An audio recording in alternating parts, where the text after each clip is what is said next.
Prolife NewsBreak. A federal judge on Monday blocked the government from withholding Medicaid reimbursement funds from Planned Parenthood facilities that don't offer abortion and those that do not receive $800,000 or more in Medicaid funding. But despite the disappointing ruling from the Obama appointee, only a fraction of Planned Parenthood's nearly 600 killing centers across the nation will continue to receive the funds. For instance, all of the Planned Parenthood centers in California have been cut off from funding, and yesterday, Planned Parenthood Mar Monte announced it would close 5 centers in Northern California, including one in San Francisco. Mar Monte is the largest Planned Parenthood affiliate in the country, with 35 centers. The harsh reality is the Planned Parenthood defund will be felt in every corner of the state, said Jody Hicks, CEO of Planned Parenthood Affiliates of California. Planned Parenthood also has announced the closing of its killing center in Evansville, Indiana. The defunding effort was contained in the big, beautiful budget bill signed into law by President Trump on July 4th. Planned Parenthood sued immediately, leading to Monday's ruling in federal court in Boston. The case is continuing. Planned Parenthood also was in the news this week in Nevada, where it has sued to repeal a law requiring parental notification before a minor can have an abortion. The law was passed in 1985 and only enacted earlier this year. Planned Parenthood claims in its suit that the law unfairly burdens young girls. The law remains in effect while the court case continues. And in Missouri, Attorney General Andrew Bailey is suing Planned Parenthood over its claims that the abortion drug mifepristone is safe for mothers. The lawsuit filed Wednesday in Cole County Circuit Court seeks more than $1.8 million in civil penalties, up to $1,000 in damages for every Missouri woman who was prescribed abortion pills by Planned Parenthood in the past 5 years, reimbursement to the state for Medicaid and other taxpayer-funded emergency care resulting from abortion pill complications, and a court order for Planned Parenthood to stop certain advertisements for mifepristone. A Texas man has filed a federal wrongful death lawsuit against a California doctor, claiming the doctor mailed abortion medication to his girlfriend to end 2 pregnancies. In his suit, Jerry Rodriguez said his girlfriend's ex-husband allegedly purchased the drugs from a California doctor who mailed them across state lines. Assisting a self-managed abortion in Texas is an act of murder, Rodriguez said in the complaint that seeks $75,000 in damages and an injunction on behalf of all current and future fathers of unborn children in the United States.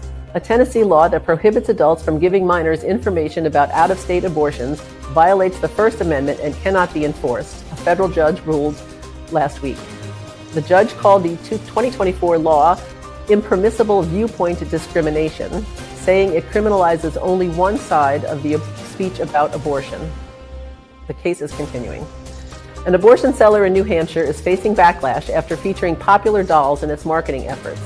The Lovering Health Center in Greenland used American Girl dolls in a recent Facebook post, showing images of the dolls with abortion pills, a positive HIV test, condoms, and sex toys. It's unclear whether the company sanctioned the use of its dolls to sell abortion, but outraged parents and advocacy groups say the center is using toys to normalize abortion for young girls.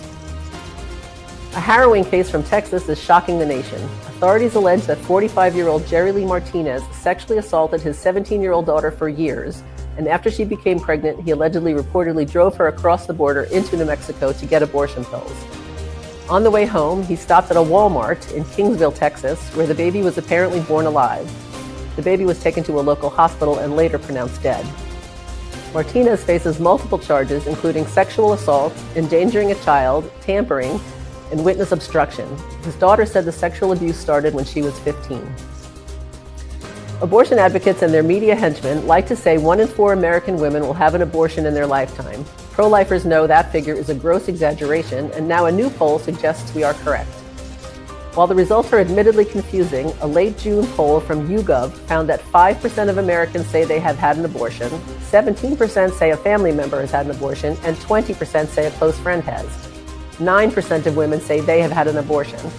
While the discrepancy between women who say they have had an abortion and Americans who said so is not explained, both numbers point to the fact that far fewer than 1 in 4 women have chosen abortion for their babies.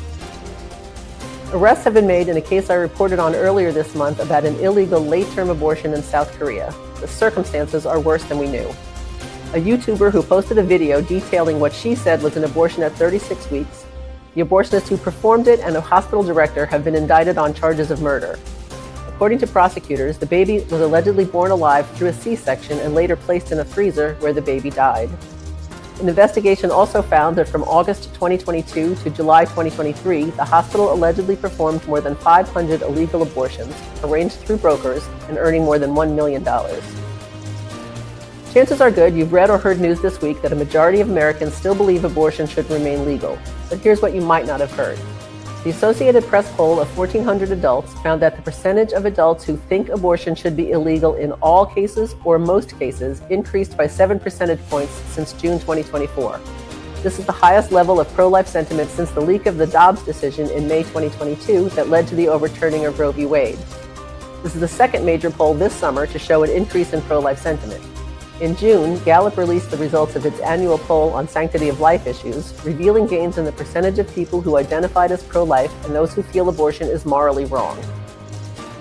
And finally, a baby boy named by Guinness World Records as the most premature baby to survive celebrated his first birthday on July 5th. Nash Keene was born at just 21 weeks gestation and weighing only 10 ounces.